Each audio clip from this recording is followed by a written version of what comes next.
Where did the Big Dipper go? Welcome to Stargazers. I'm James Albury, the director of the Kika Silva Pla Planetarium in Gainesville, Florida. And I'm Dean Regas, astronomer for the Cincinnati Observatory. We're here to help you find your way around the sky. Hey James, what is the most recognizable star pattern in the sky?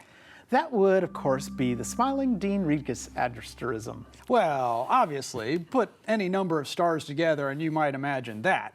And we can't forget the James Albury Hercules constellation. Well, duh. But I think the easiest to identify is the Big Dipper. Definitely.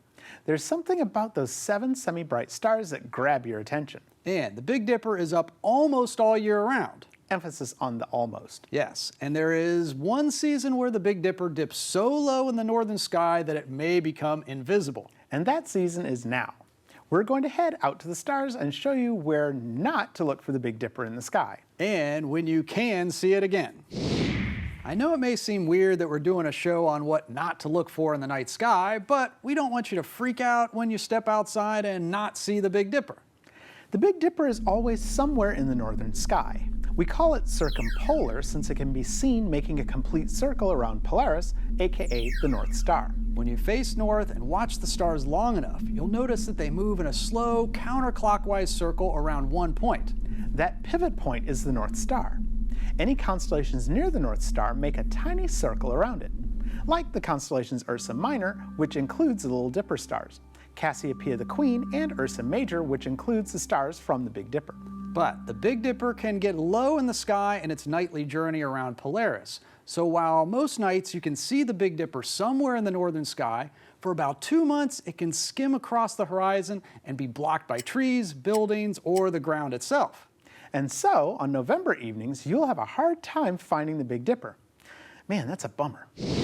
Now, this annual disappearance of the Big Dipper is described in some Native American myths. Instead of a big spoon, they saw it as a big bear.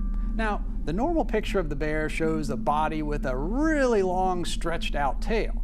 But other Native American groups pictured it a little differently.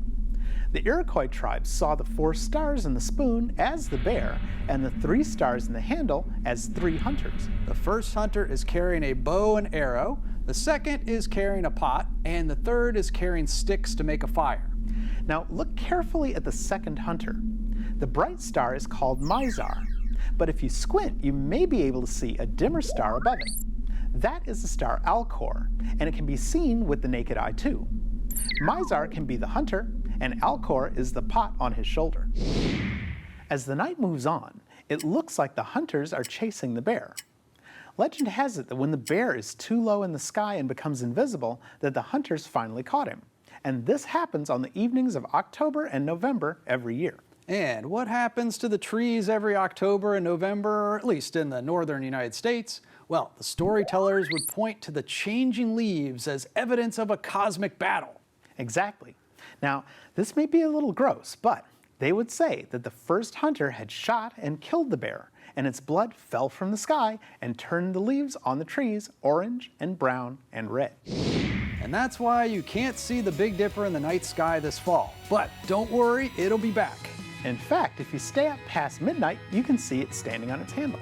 And every spring, the bear comes back to life, the hunters resume their chase, and the leaves return to the trees. The circle of life in the stars.